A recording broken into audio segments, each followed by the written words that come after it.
哇，下雨了，结果整棵榕树里面的小鸟全部都叽叽喳喳、叽叽喳喳一直叫。来，我们来听一下它们的叫声，因为下雨了，它们都互相鬼叫。下雨了，下雨了，我们来听听看它们叫声。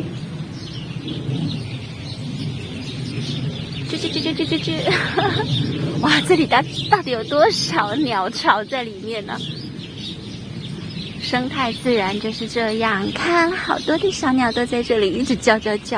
为什么它们突然叫起来呢？因为开始下了一点点的细雨，所以鸟人们都吓到了，哇叫，大概在叫妈妈快回来吧，爸爸妈妈快回来，下雨了，我肚子饿了，可能是这样哦。